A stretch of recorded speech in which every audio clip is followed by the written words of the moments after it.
പുതിയ വീഡിയോയിലേക്ക് എല്ലാ കൂട്ടുകാർക്കും സ്വാഗതം. ഇന്ന് ഞാൻ നിങ്ങളുമായി പങ്കുവെക്കുന്ന ഡെയിലി അപ്ഡേറ്റ്സിലെ ആദ്യത്തെ അപ്ഡേറ്റ് ഈ ഞായറാഴ്ച നവംബർ 30 നടക്കാൻ പോകുന്ന സർവൈവർ സീരീസ് പ്രീമിയം ലൈവ് ഇവൻറ്റിലെ മെൻസ് വാർ ഗെയിംസ് മത്സരത്തിൽ റോമൻ റെയിൻസിൻ്റെ ടീം പരാജയപ്പെടുകയാണെങ്കിൽ അതിനുള്ള കാരണങ്ങളും സാധ്യതകളും എങ്ങനെയാണ് എന്നുള്ളതിനെ സംബന്ധിച്ചാണ്.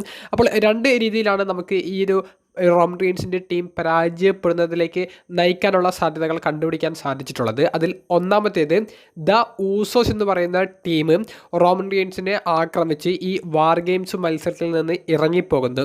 ഊസോസ് എന്ന് പറയുമ്പോൾ ജിമ്മി ഊസോയും ജെ ഊസോയും ഈ ഒരു മെൻസ് വാർ ഗെയിംസ് മത്സരത്തിൽ പങ്കെടുക്കുന്നുണ്ട്. അപ്പോൾ ഇവർ ഇപ്പോൾ നിലവിൽ ഫേസ് ആയിട്ട് നിൽക്കുകയാണ്. എപ്പോൾ വേണമെങ്കിലും ഇവർ വില്ലന്മാരാകാവുന്ന തരത്തിലേക്ക് ഇവരുടെ സ്റ്റോറി എത്തിച്ച് നിർത്തിയിട്ടുണ്ട്.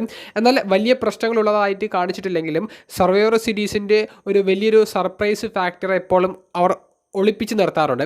അതുപോലെ തന്നെ ഇനി കുറച്ചധികം മാസങ്ങളിലേക്കും റസൽമീനിയയിലേക്കും നല്ലൊരു സ്റ്റോറി കിട്ടണമെന്നുണ്ടെങ്കിൽ ഇപ്പോൾ ഫേസ് ആയിട്ട് നിൽക്കുന്ന ആരെങ്കിലുമൊക്കെ വില്ലന്മാരാക്കി ആ വില്ലന്മാരെ കേന്ദ്രീകരിച്ച് സ്റ്റോറി ചെയ്യണം. അതിന് പറ്റിയൊരു റെസ്ലേഴ്സ് ഊസോസ് റോമൻ റെയിൻസിന് എതിരെ തിരിയുന്നതും അവർ വാർ ഗെയിംസിൽ കാണിച്ച് റോമൻ റെയിൻസിൻ്റെ ടീം അവിടെ ബ്രോക്കിൻ്റെ ടീമിനോട് പരാജയപ്പെടുന്നതായിട്ട് അവർ കാണിച്ചാൽ അത് ഭാവിയിലെ ഇനിയുള്ള മാസങ്ങളിലെ സ്റ്റോറി ലൈന് നല്ല ഗുണകരമായിരിക്കുമെന്നാണ് എൻ്റെ അഭിപ്രായം. അപ്പോൾ ഊസോസ് റോമൻ റെയിൻസിനെ ചതിക്കുകയും ആ വാർ ഗെയിംസ് മത്സരത്തിൻ്റെ അവസാന ഭാഗങ്ങളിൽ ഇറങ്ങിപ്പോകുന്നതും റോമൻ റെയിൻസിൻ്റെ ടീം പരാജയപ്പെടുന്നതിലേക്ക് നയിച്ചേക്കുമെന്നാണ് എനിക്ക് തോന്നുന്നത്.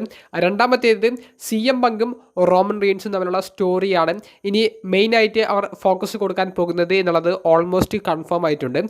CM പങ്കിൻ്റെ കയ്യിലുള്ള ചാമ്പ്യൻഷിപ്പിന് റോമൻ റെയിൻസിനൊരു നോട്ടമുണ്ടെന്ന് റോമൻ റെയിൻസ് പറഞ്ഞത്. ഇനി ഡയറക്റ്റ് ആ ഒരു സ്റ്റോറിയിലേക്ക് തന്നെയാണ് കാര്യങ്ങൾ പോകുന്നത്. ആ സ്റ്റോറി എങ്ങനെ ആരംഭിക്കും എന്നുള്ളത് മാത്രമാണ് ഇനി അറിയേണ്ടത്. അപ്പോൾ അതിൻ്റെ ആദ്യ സ്റ്റെപ്പ് അവർക്ക് വാർ ഗെയിംസ് മത്സരത്തിൽ ഇടാൻ സാധിക്കും. റോമൻ റെയിൻസും CM പങ്കും തമ്മിലുള്ള ഒരു മിസ്കമ്മ്യൂണിക്കേഷൻ ഈ മത്സരത്തിൽ റോമൻ റെയിൻസിൻ്റെ ടീം അല്ലെങ്കിൽ CM പങ്കിൻ്റെ ടീം പരാജയപ്പെടുന്നതിലേക്ക് നയിക്കുന്നു. അതായത് CM പങ്ക് ഒരു ഫ്ലൈങ് മൂവ് ചെയ്യുന്ന ഒരു സമയത്ത് റോമൻ റെയിൻസിനെ അടിക്കുന്നതും അതിലൂടെ ടീം പരാജയപ്പെടുന്നതും ആയിട്ട് അവർക്ക് കാണിക്കാൻ സാധിച്ചേക്കാം. അല്ലെങ്കിൽ റോമൻ റെയിൻസ് അൺഎക്സ്പെക്റ്റഡ് ആയിട്ട് CM പങ്കിനെ സ്പിയർ ചെയ്യുന്നതും ഈ അവസരം ബ്രോക്കിൻ്റെ ടീം മുതലെടുക്കുന്നതുമായിട്ട് അവർക്ക് കാണിക്കാൻ സാധിച്ചേക്കാം. അങ്ങനെയുള്ള ഒരു സാധ്യതയും റോമൻ റെയിൻസിൻ്റെ ടീം പരാജയത്തിലേക്ക് നയിക്കപ്പെടാൻ ഒരു സാധ്യതയായിട്ട് ഞാൻ കാണുന്നുണ്ട്. ഇതിനർത്ഥം നമ്മൾ പറഞ്ഞതുപോലെ റോമൻ റെയിൻസിൻ്റെ ടീം പരാജയപ്പെടും എന്നുള്ളതല്ല. റോമൻ റെയിൻസിൻ്റെ ടീം പരാജയപ്പെടുകയാണെങ്കിൽ അവർക്ക് കാണിക്കാൻ സാധിക്കുന്ന രണ്ട് സ്റ്റോറി ലൈൻ പോയിന്റുകളാണ് നമ്മൾ പങ്കുവച്ചത്. സർവൈവർ സീരീസ് മെൻസ് വാർ ഗെയിംസിലെ ഇരു ടീമുകളും തുല്യമായതുകൊണ്ട് തന്നെ ഏത് ടീമാണ് വിജയിക്കാൻ പോകുന്നത് പരാജയപ്പെടാൻ പോകുന്നത് എന്നുള്ളത് പ്രഡിക്റ്റ് ചെയ്യാൻ വലിയ ബുദ്ധിമുട്ടുണ്ട്. പക്ഷേ പ്രഡിക്ഷൻ വീഡിയോയിലേക്ക് ഞാൻ പങ്കുവച്ചതുപോലെ ബ്രോക്ക് ലെസ്നറിൻ്റെ ടീം വില്ലന്മാരുടെ ടീം വിജയിക്കുമെന്നാണ് എൻ്റെ ഒരു അഭിപ്രായം. നിങ്ങൾക്ക് എന്താണ് തോന്നുന്നത്? നിങ്ങളുടെ പ്രഡിക്ഷൻസും ഈ സ്റ്റോറി ലൈൻ സാധ്യതകളും കമൻറ്റ് ബോക്സിലൊന്ന് രേഖപ്പെടുത്തുക. രണ്ടാമത്തെ അപ്ഡേറ്റ് കഴിഞ്ഞ ആഴ്ചത്തെ റോ എപ്പിസോഡിൻ്റെ റേറ്റിംഗ്സിനെ സംബന്ധിച്ചാണ്. ജോൺസണയുടെ WWE കരിയറിലെ അവസാന റോ എപ്പിസോഡ് അപ്പിയറൻസ് എന്ന് പറഞ്ഞ് അവർ അഡ്വർടൈസ് ചെയ്ത് വലിയ ഹൈപ്പ് കൊടുത്ത് സൂപ്പർ താരങ്ങളെയും സൂപ്പർ സർപ്രൈസുകളും ഒക്കെ ഒരുക്കി വെച്ച് നടത്തിയ റോ എപ്പിസോഡിന് റേറ്റിംഗ്സിൽ വമ്പൻ കുതിച്ചുകയറ്റം ഉണ്ടാക്കാൻ സാധിച്ചിരിക്കുന്നു എന്നുള്ള ശുഭകരമായിട്ടുള്ള ഒരു അപ്ഡേറ്റ് ആണ് പങ്കുവെക്കാനുള്ളത്. 3.1 മില്യൺ വ്യൂവർഷിപ്പ് കഴിഞ്ഞ ആഴ്ചത്തെ റോ എപ്പിസോഡിന് ലഭിച്ചിട്ടുണ്ട്. അതിന് ഏക ഉത്തരം ജോൺസണയുടെ പേരിൽ അവർ നല്ല രീതിയിൽ ഹൈപ്പ് കൊടുത്തു എന്നുള്ളതാണ്.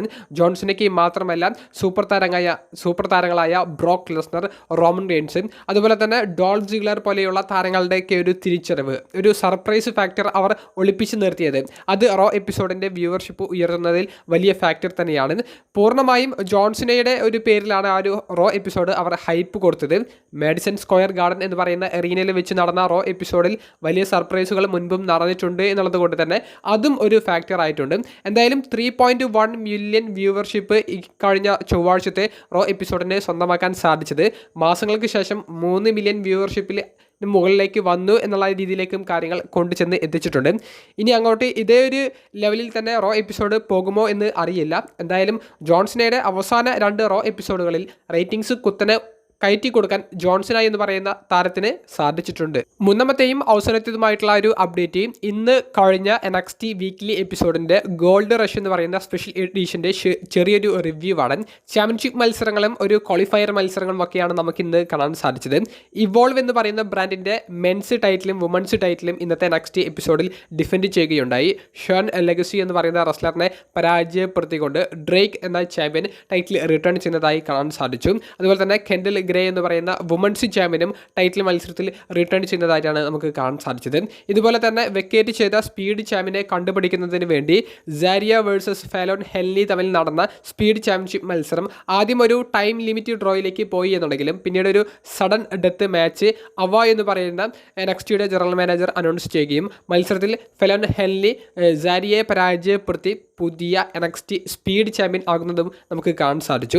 അതുപോലെ തന്നെ TNAയുടെ നോക്കൗട്ട്സ് ചാമ്പ്യൻഷിപ്പ് NXT എപ്പിസോഡിൽ ഡിഫെൻഡ് ചെയ്തിട്ടുണ്ടായിരുന്നു. നിലവിലെ ചാമ്പ്യനായ കെലനി ജോർദൻ ഗ്രേസ്, ലീ എന്ന് പറയുന്ന റെസ്ലർ തുടങ്ങിയവർക്കെതിരെയാണ് ഈ ഒരു ടൈറ്റിൽ ഡിഫെൻഡ് ചെയ്തിട്ടുണ്ടായിരുന്നത്. അപ്പോൾ TNA റോസ്റ്ററിൻ്റെ ഭാഗമായ ലീ എന്ന് പറയുന്ന റെസ്ലർ ആ താരം കെലനി ജോർദൻ ഗ്രേസിനെയും ട്രിപ്പിൾ ത്രെറ്റ് മത്സരത്തിൽ പരാജയപ്പെടുത്തി പുതിയ TNA നോക്കൗട്ട്സ് ചാമ്പ്യൻ ആകുന്നതാണ് കാണാൻ സാധിച്ചത്. ഈ TNA നോക്കൗട്ട്സ് ചാമ്പ്യൻഷിപ്പ് തിരികെ TNAയിലേക്ക് തന്നെ പോകുന്നു.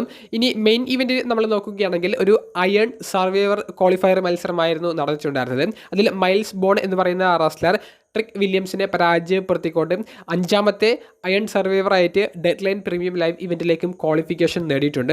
ഇതിലെ ഇൻട്രസ്റ്റിംഗ് ആയിട്ടുള്ളൊരു പാർട്ട് അയൺ സർവൈവർ മത്സരങ്ങളിലെ മെൻസിൻ്റെയും വുമൻസിൻ്റെയും പാർട്ടിസിപ്പൻസ് ആരാണെന്നുള്ളത് സൂപ്പർ താരം ജോൺസന വെളിപ്പെടുത്തുകയുണ്ടായി. ഒരു ഗംഭീരമായിട്ടുള്ള 5 പേരെയാണ് മെൻസിൻ്റെയും വുമൻസിൻ്റെതുമായിട്ട് അനൗൺസ് ചെയ്തിട്ടുള്ളത്. അപ്പോൾ ഡെഡ് ലൈൻ എന്ന് പറയുന്ന ഡിസംബർ മാസത്തിൽ നടക്കാൻ പോകുന്ന NXTയുടെ പ്രീമിയം ലൈവ് ഇവൻറ്റ് ഒരിക്കലും മിസ്സാക്കരുത്. അയൺ സർവൈവർ മത്സരം ഒരിക്കലും മിസ്സാക്കരുത് എന്നാണ് എനിക്ക് പറയാനുള്ളത്. കാരണം എക്സൈറ്റ്മെൻറ്റിൻ്റെ പീക്ക് ലെവലിലേക്ക് എത്തിക്കാവുന്ന ഒരു മത്സരമാണ് അയൺ സർവൈവർ മത്സരം എന്ന് പറയുന്നത്. കഴിഞ്ഞ വർഷങ്ങളിലൊക്കെ നമുക്കത് കാണാൻ സാധിച്ചു. ഈ ഒരു വർഷവും അത് ഉണ്ടായിരിക്കും. അത്രയും കിടിലൻ കാർഡാണ് ഈ ഒരു മാച്ചിന് വേണ്ടി നിലവിൽ ജോൺസിന പിക്ക് ചെയ്തിട്ടുള്ളത്. അപ്പോൾ നിങ്ങളുടെ അഭിപ്രായങ്ങൾ വീഡിയോ സംബന്ധിച്ചുള്ളത് കമൻറ്റ് ബോക്സിലൊന്ന് രേഖപ്പെടുത്തുക. അപ്പോൾ അടുത്തൊരു വീഡിയോയുമായി കാണുന്നത് വരെ ബൈ.